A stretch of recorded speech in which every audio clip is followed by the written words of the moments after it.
From Nashville, Tennessee, Music City, USA, and the home of hot chicken, it's the Rick Altizer Show. Sit back, buckle up. Rick will talk with the movers, shakers, and creators who put Christ in Christian entertainment. He's a man who's clear so the world can hear. Here's Rick Altizer. All right, thanks for joining me today. Last week I talked with songwriter and good friend of mine, Steve Siler. He's been on the show before.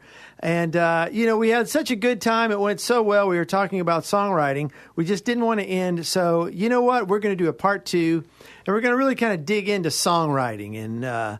And so, Steve, welcome back. Welcome back to being on the Rick Altizer Show. Thank you very much. It's a thrill and an honor. Yes. Is that too much? No. So we've been friends for years and years and years and years. We've written quite a few songs together, haven't we? Really bad ones, too. Some good ones also, but we had to work through some stuff for sure. Typhoon inside my brain. Stir me up like a hurricane. Boom, boom, my heart is saying. You stir me up like a hurricane. Oh, man, wow, was that bad? That was really bad. And we were serious. We apologize, everybody. That's a walk down memory lane we never need to do again right there. No. We have actually put together, back in the day, tapes. We made tapes for each other of our worst songs. Mm-hmm. I made Do the Drag. Mm-hmm. And you had Susie. Sushi Susie. Say that 3 times real fast. Yeah, and yours was called He Turns to See the Train. I remember the title on the cassette. Yeah. Yeah, it was, so we've written good stuff, bad stuff. But talk to me about how you got interested in songwriting. Well, it started with the Beatles. And then, Cat Stevens, and there were so many great singer-songwriters when I was a kid. Carole King and Joni Mitchell, and then came along Billy Joel. I mean, there was just Elton John. What did these songs do? When you were, 12, and you're hearing this stuff, what did they do? How did they impact you? They made me come alive. They gave me deep joy. If I was happy, they made me happier. If I was angry, they made me angrier. Whatever I was trying to express, a song always did it best. Now, why is that? Why can music express our feelings in a way that sometimes we can't find the words for? It goes to a different place in our brain. And I think I said this on the last show, but for those who missed it, we process language in the left hemisphere of the brain, and we process melody in the right hemisphere of the brain. So when you sing to somebody, you got both hemispheres working, and so that's how come it's greater than the sum of its parts. When you put both hemispheres together, now you're touching the whole person, and that's why songs go so deep. A song can communicate to you cerebrally and emotionally at the same time. Right. So you can. A song can do something emotionally. It opens up something emotionally. Mm-hmm. Music does, and I think that's interesting that there's music in heaven. Mm-hmm. And what are they doing in heaven? Mm-hmm. They're praising God. Mm-hmm. So I think God created us, and these are heavenly beings as well. Mm-hmm. So there's something innate in music that I think is God given. Mm-hmm. that opens us up emotionally. Absolutely. I have therapists tell me that when you just speak to somebody, if their wall is up, if their walls of defenses are up, the therapist's words will just hit the wall and fall to the ground. But there are cracks in those walls of defense. And when you sing, when you have a melody, that music starts to seep through the cracks in the walls and open up that heart. And before they can even set their defenses, you're in. And then you when you attach those words to a melody and you lay that in the open heart, now a melody is a memory device. So now it's going to be harder to forget what I'm singing to you. Mm-hmm. So there's so much working there that is to the advantage of a person trying to communicate when you're using a song. And when we're 12, 13, 14, we're not even aware of this, but the music is relating to us and communicating to us and bringing us to a place emotionally. And so you had these experiences. Then where did the connection happen for you, and where did it turn where I want to do that? I want to write like that. I want to do that. I want to make a song like that. Well, let's be honest. When we were young guys and you write songs, girls like that. Okay, let's just call. I'm 12 years old and all the girls think it's cool that I write songs, and they wanted me to actually sign the Beatle autographs. I learned how to sign the Beatle autographs. Remember they had those 8x10s with their autographs? I copied all of those. So I wouldn't even sign my own name, right? I signed Paul McCartney, George Harrison, right? So, I mean, being a musician was cool, and so you could either be on the football team or have a band. And there was a battle of the bands in high school. There were 4 bands in it. I was in 3 of them. There you go. And I still lost. I was in one and I won. Yeah, the band that won played Smoke on the Water, so we had no shot. Yeah. No, we were called Slightly Used. Okay, all right. We were the vehicle of aestheticism. All right, yeah, I love it. We were going deep. Oh, we're going back here, guys. Well, I know for me, I was 13, 14. My parents were getting a divorce, and there was a lot of anger in my home. Sure, there was a lot of yelling, and there was. And I had a room downstairs, and I would go into that room, and I'd lay on my bed, and I had posters all over my wall, and I would put my headphones on, and I would just listen. Yeah. And I would go to another place, but it was almost like an escape for me. And so there was a real emotional connection for me. I never wrote songs to get girls, ever. It was always just this a way for me to deal with what was going on. And you were not the first writer to tell me a story like that. Yeah. In a lot of homes where there was acrimony and division and a lot of arguing and stuff, music was an escape for people. I think absolutely that's true.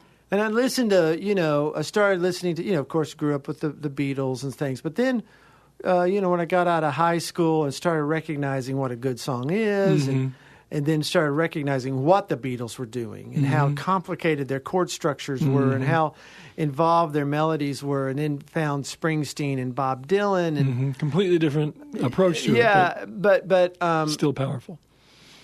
I wanted to write a song like that, and I couldn't do it. I was so frustrated. Well, you know what David Gates from Bread said is that it takes 10 years to become a decent lyricist. Notice he did not say great. 10 years to become a decent lyricist. So I think wanting to write a great song, there's a gap between wanting to do it and having the capability to do it. Yeah, I was not capable. Some of that is life experience, because once you've lived a little bit, you have more to say. Some of it is learning the craft. And by listening to all that music, you were learning the craft even when you weren't trying. You were in school just by the act of listening intently. I always tell songwriters, you got to listen. And so you were on your way, but you can't get there instantly. And I'm looking at, here's McCartney's 25, 26 doing Sgt. Pepper. I mean, the guy had, both him and John, just had something that came other than themselves. Yeah, but they can't also learn it. But they also had each other. And when you hear them talk about those early days, especially McCartney, when he has been interviewed about those early days, the two of them getting off of school, they both came from rocky family situations. So what are they doing? They're sitting facing each other, holding guitars, and they're working out their lives in song to one another. And each guy going, "Oh yeah, I can top that. Well, I can top that. I can top that." Yeah, but still, they went somewhere that just normal people don't go. True enough. And I've heard interviews of Joan Baez talking. She's been in the room. She's seen Bob Dylan. She called it ticker tape. He's at the typewriter and he's writing, these amazing ballad of, whatever, I forgot, Lonesome Hattie or Carol or whatever. Yeah. But that was just that was as fast as he could type it. Yeah. That's how he was writing. Well, all artists are not created equal. There's no doubt about that. I think about Joni Mitchell and the album she was making at 18. Yeah. Incredible skilled. Those were the kinds of writers that were inspiring us as young people. Right, and so I'm wanting to aspire to that. I'm wanting to write a song, like a Bob Dylan or like a Springsteen, something that good. And I had the heart. It was. I will here on the radio for the first time admit this. I was 38 years old before I wrote my first good song. It's interesting you should say that. I got my first staff deal at 37. And remember that quote I said about it takes 10 years to become a decent lyricist? I think when you talk about what people are born with, I was a born melody writer. I listened back to songs I wrote when I was 10. You know what? The melodies are listenable. Yeah. They're hooky. That was pretty natural for me. Same with me, yeah. The lyric thing, I had to read and learn and grow and live. And after years and years and years of pounding on it, somewhere in my early 30s, it's like a switch got flicked. And they say it takes 10,000 hours to become world-class at anything. That's the number. There's a book about This Is Your Brain on Music is the name of the book. And he says that it takes 10,000 hours, the science shows, to become world-class at anything. And so I went back and I did the math based on how much time I spent writing growing up and what have you. And right around that 10,000 hour mark, suddenly I was a lyricist. Yeah. And once I got to a level where I was competent/good, the bad songs, didn't write very many of those after that. Because I'd recognized this isn't working. And, I got to the level where every once in a while I'd write a great song, and then you get to that level where every time you sit down, once you're a professional, you're going to write something that's serviceable. And then now we're talking about the difference between great and good, and that's a matter of degrees and a matter of subjectivity. And what's going to get you covered and different things like that. Right. I'm talking with Steve Siler. Today he's my guest. We're talking about songwriting. And you can hear, tons of Steve's songs by going to musicforthesoul.org. And he is kind of, I would say, probably one of the best of how to write a song over an issue, serious issues, depression, suicide, pornography addiction. The list goes on. And he's really honed the craft of how to write that way. But right now we're just kind of talking about songwriting. Yeah, I didn't write my first. And I was so frustrated. Here I am. I've been trying to write since I was 14, 15. Mm-hmm. And just frustrated that, I had good melodies. I was a staff writer for Warner Brothers, and they signed me because I think I had good melodies. Mm-hmm. But my lyrics were just terrible. And they were. Mm-hmm. I had nothing to say. I'm trying to, But I'm going to say it anyway. That's right. I've got nothing to say. It was already, we're right. We're good. That's good. We got a good song there. That's a great line. I've got nothing to say, but I'm going to say it anyway. Randy Newman said that in the song "I'm Dead." Okay. It's hysterical. Okay. If you haven't heard it, folks, you should go listen to it. So, but I remember when I wrote "When You Walked Up That Hill," which is on my first record, and I remember when I wrote that, it was just this for me. And this will seem weird. It never was hearing it on the radio. It never was having the album in the stores or seeing my ad in the magazine. Mm-hmm. It was never that.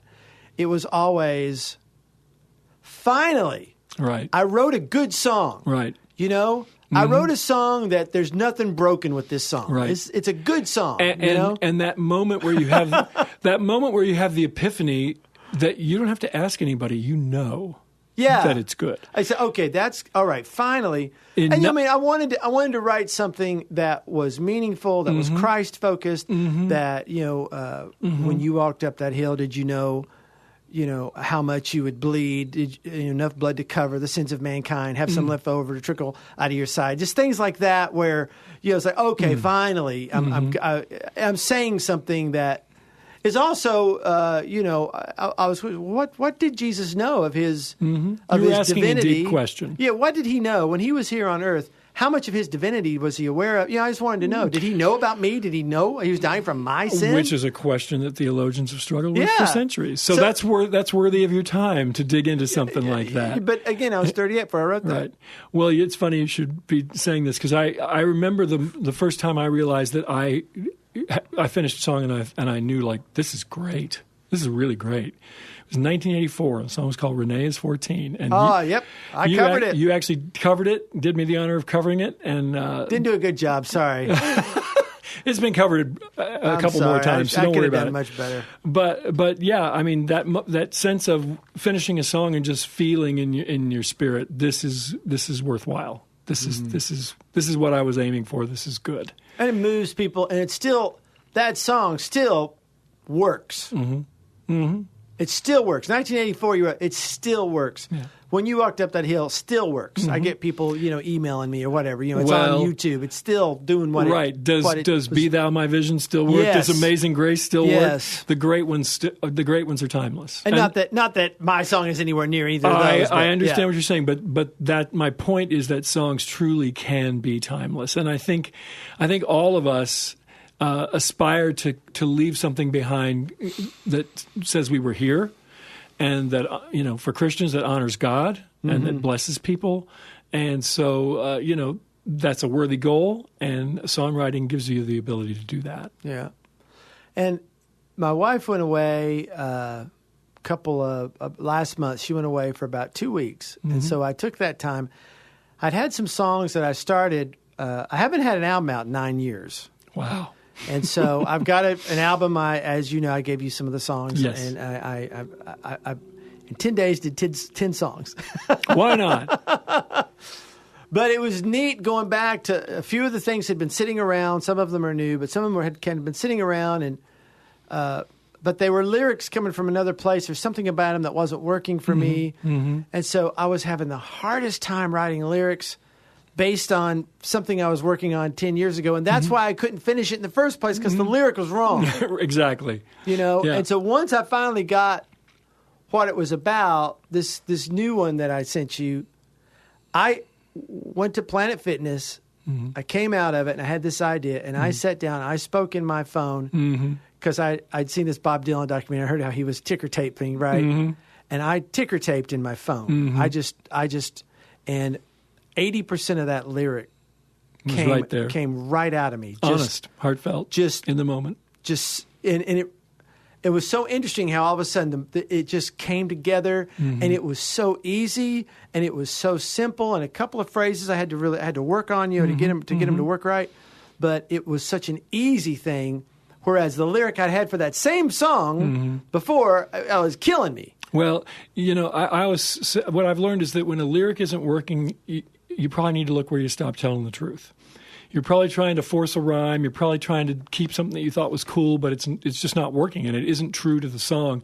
So what I hear you saying is, in that moment, you're coming from your heart and you're speaking your truth, and it's just coming out, Yeah, and I was being real sarcastic, which is what some of my early stuff was. It was sarcastic because I don't know that I really had matured, in to my know how faith. to use that. And so the sarcasm was an easy way to write a song, being sarcastic. And so it was sarcastic, but that was that was something I used to do, but it's not me now. I'm not sarcastic like I used to be. Well, sarcasm is a mean way to communicate. Yeah. I don't like it. Yeah. For your listeners who don't know, if you haven't heard Blue Plate Special or Neon Fixation, those are two albums from Rick's past that are worth your time. Yeah, they are. Yeah, thanks, Steve. Truth. As long as we're speaking truth, we'll speak some. Well, speaking of truth, I'm speaking the truth with Steve Siler on the show today. And you can hear some of his great songs by going to musicforthesoul.org. So songwriting. So then...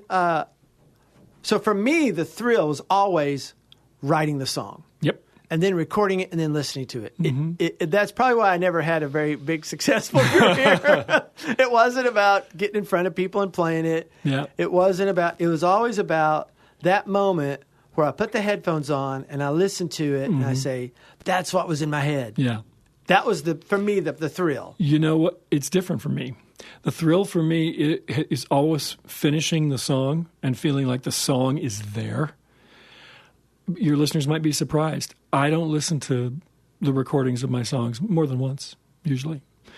Every once in a while I may go back and hear something, but I don't sit around and listen to, when my songs were getting cut, when they came out, I'd listen and I'd go, oh, great.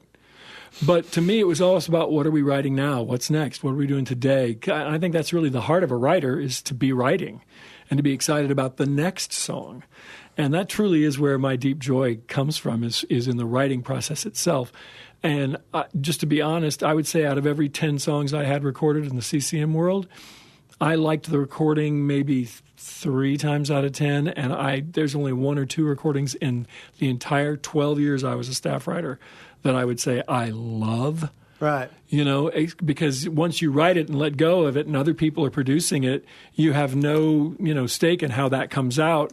And it's like, oh, I never would have put an orchestra there. Or, oh, right. I hate that banjo, or whatever it is. That somebody, it was supposed to be this small, intimate thing, and this guy's modulating 6 times. It's like, right. no. So... Well, as a producer, that's what I right. I right. Want to write the song, but I want to hear it. The producer thing is different, and of course, with Music for the Soul, I am the producer. So most of the songs, not all, but most of the songs in that catalog actually sound the way I wanted them to sound. So, do you still write? Oh yes, absolutely. Why do you still write?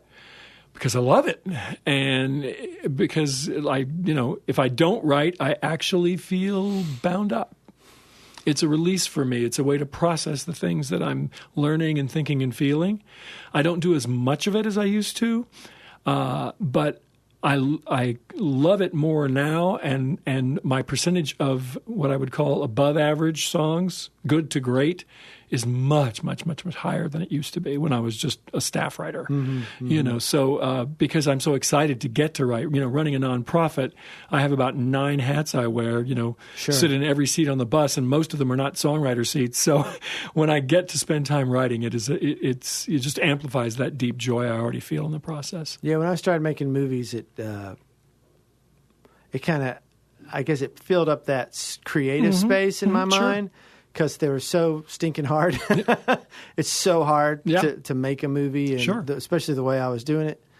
So I didn't really write much. And so when I got back last month doing it again, it was like, boy, I remember how much I enjoyed this. It felt good, didn't it? Man, I don't want to stop doing this. And there's some really good songs in that batch, too. And, I'm thinking of maybe putting a little. I'm going to take a scan of my 2-cent check for the royalties I got. Last week I shared. I got a check for my Pandora royalties for the first quarter of this year, and it's 2 cents. I would encourage. While you're saying this, I would encourage people to download songs. Yeah, I know you don't have to, but right. With my ministry, if 10,000 people stream a song, I get $2.30. If 10,000 people download the song, then the ministry gets $12,900. What does that mean? It means we can do more work. Right. We can help more people. If everybody streams and then goes away, we have to fight to stay alive, and that's true for every songwriter. So if you love a song, do the writer a favor. It's $1.29. You can handle it. Yeah, no, because that if there's someone that you like, music that you like, someone that blesses you. Don't just play it on your Apple Music, because seriously, you play it on your Amazon Music. I got my first quarter check from Amazon. That was 43 cents. So they're not making anything. So if you wanted to keep having the ability to keep making music, I really love this. I hope you can make more songs. Go buy an album, And so anyway, just it's interesting seeing for me how much I missed it. Yeah, writing. Yeah. Well, writers write, like I said last week. Yeah, but I was getting that. I don't know how you would creative say itch scratch, but it's not the same. Yeah, it's not.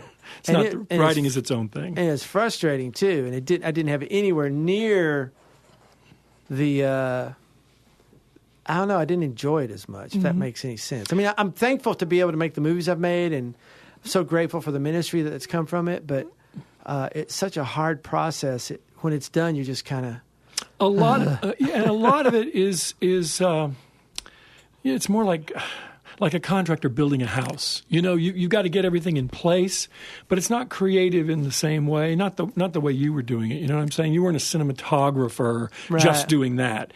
You were doing everything. Yeah, and it's overwhelming and stressful. I think when you're doing the music, every element of writing a song, if you're a songwriter, that's something you love. You love the melody, you love the harmonizing of the chords, you love the phrasing, you love playing, you love singing, you love the wordplay. It's all all of it is joy. Yeah. And whether you're making money or not, if you truly love to write, doing it for the joy is a perfectly legitimate reason to do it.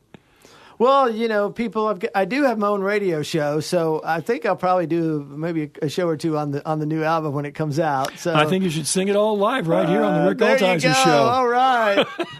And Steve, man, it's so much fun. We really came into this with no agenda. So let's just talk about songwriting, and this is kind of like what our lunches are like anyway. So, we're talking about our families and the Lord and all that stuff. We have some great lunches. We do.